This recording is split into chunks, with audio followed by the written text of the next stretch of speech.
Hi there, this is Shauna from the Foiled Fox. Thanks so much for joining me today. Today we're going to be making the most adorable little penguin. This is using the penguin treat holder, a new die by Neat and Tangled.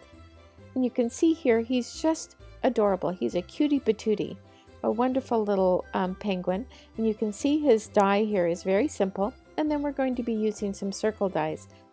These happen to be my favorite things, but you can use any of them. And then we're going to have some heavy cardstock in black, red, orange. You can see we just need little bits of it. And then, of course, Nina cardstock. I'm using 110 for the entire project. So I have a panel here. I think this, and then I have a bigger one that I'm going to score in half for the card base. And then I'm using some pattern paper. This happens to be from Alexander Renke. It's 12 by 12. Beautiful paper. She has such wonderful papers. You can check them out on our website. So with the little pieces, I'm going to, I've taped down the penguin body and the little eyes. Now the beak and the feet and the white and then the little bow tie. And now that those are cut out, I'm going to just set aside the die, but I have all the pieces except for the little eyes. You can see I still have that attached there and you can see them in there. I don't want to lose them, so I have to be very careful and kind of punch those out with a little pick tool. They have a nasty habit of flipping and flying across the room, then you have to cut them again, so I'm being really careful. Tiny little eyes, but oh so effective. And then with those all set there, I'm going to take some Tombow mono adhesive, and that's the glue I'm going to use throughout. And I'm just putting a little on the back, and I'm going to put that in position. You can see he's already looking like a penguin.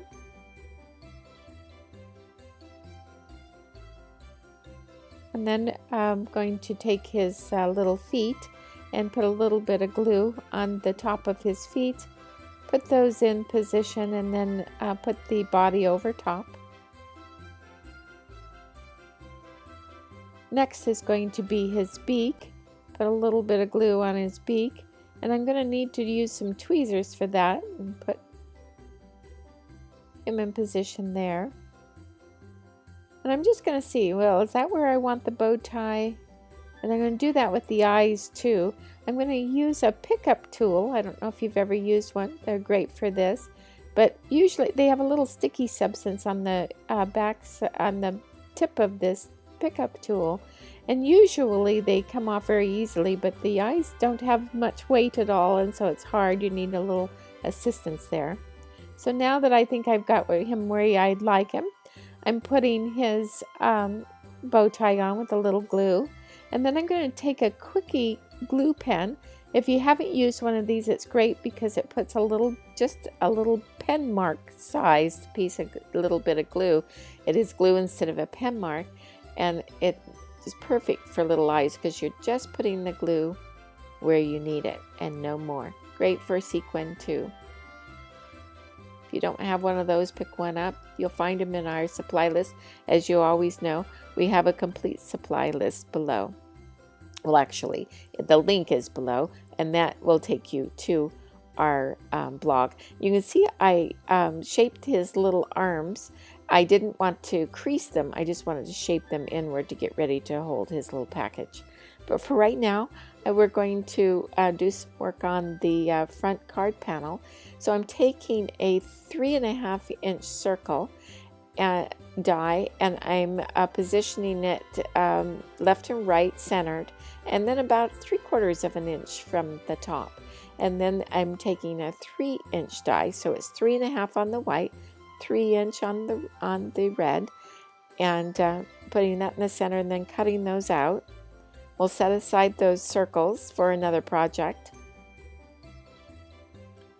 And then I'm going to position the red behind the white, kind of asymmetrical. You see that where it has more red showing on the bottom. But I noticed that my paper is just a little bit too wide, so I'm trimming off a little bit there. And let's take a look now. Well, that looks much better.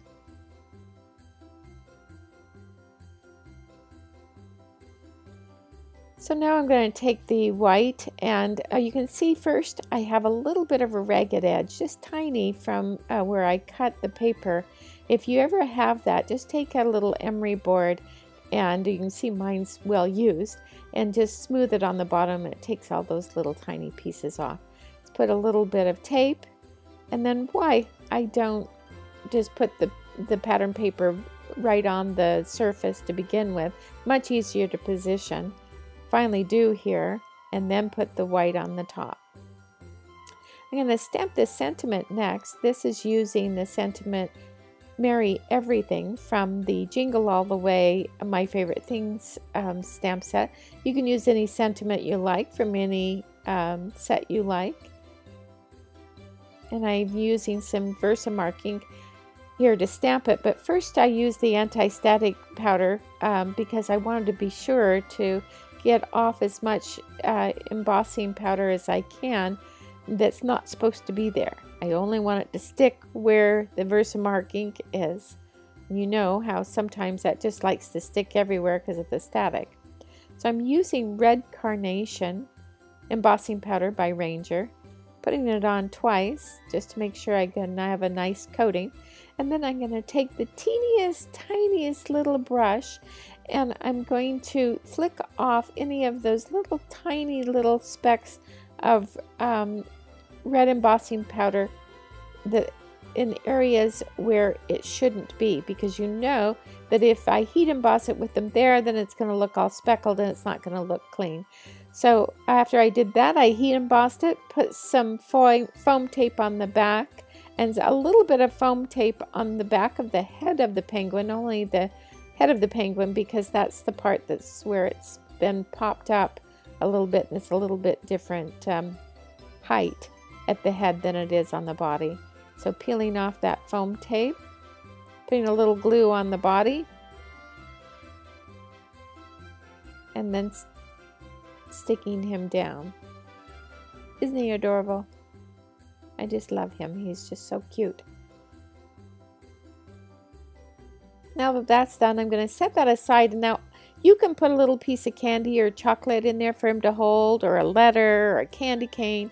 But I decided I wanted a little package. So I took a piece of pattern paper that's 2 1/8 by 1 1/2, and I scored it at 1/8, 3/8, 1 1/8, 1 3/8, and then turned the paper around and scored it at 1/4 and 1 1/4.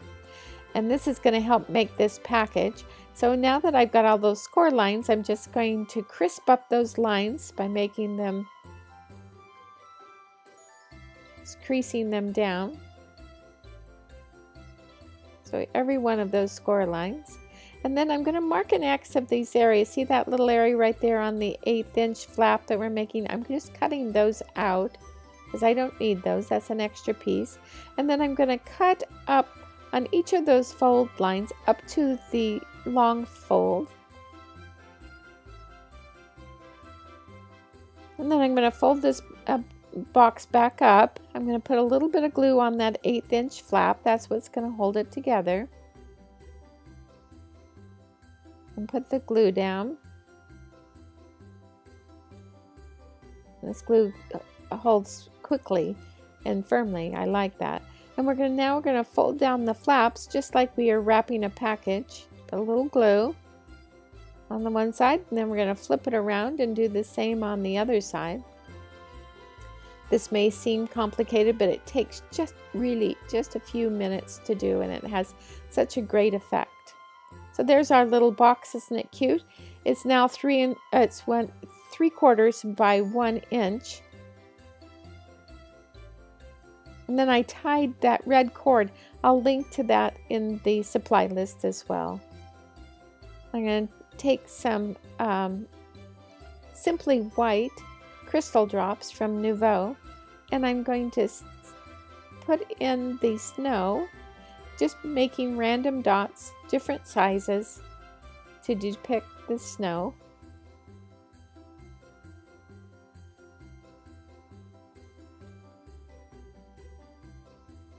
And then once those are all done, then I'm going to glue down the package and then glue his little arms. Be sure not to disturb those drops. You want to make sure they get really good and dry. I'm going to cut a snowflake there also. You can have any snowflake you like. This is a nice large snowflake. It comes from the Concord and Ninth Snow Flurries. But you know, my favorite things, and lots of companies have some great snowflakes.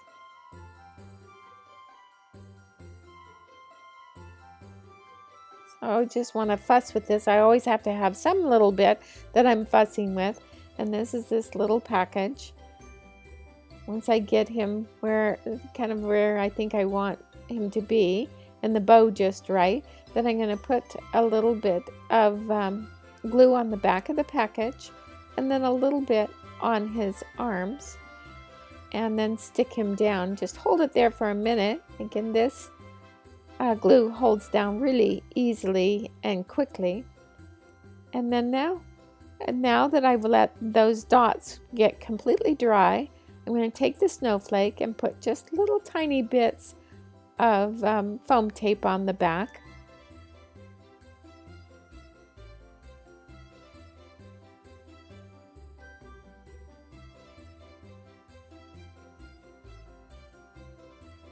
And that will just pop it up just the tiniest bit, just give a little bit more dimension.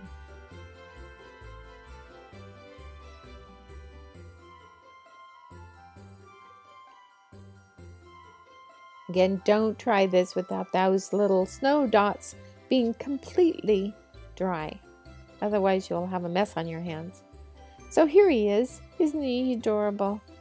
Just think he's so much fun, and you can put anything, a package, a candy, anything in there, and you can make it different each time. Change the sentiment, then you have a new card. So if you're wondering how to mail this one, I just made a dimensional envelope. This is out of very stout white cardstock. And then I use the We Are Memory Keepers 123 punch board. And that's how I usually make my envelopes. But this one I made dimensional. Super easy to do. And I did stamp a snowflake on here. But here's the punch board. And when you open it up, it actually tells you right there that you just scored on the A line for a regular envelope, and on this one you score on the A and the B, and that's about a ½ inch apart, and it's going to make that dimensional creases. So you just follow that. Super easy to do. I want to thank you so much for joining me. I hope you enjoyed it. I did. And if you did, please give us a thumbs up. And don't forget to subscribe, and then go to our blog, Oodles of Inspiration there, linked down below. Thanks again. Bye.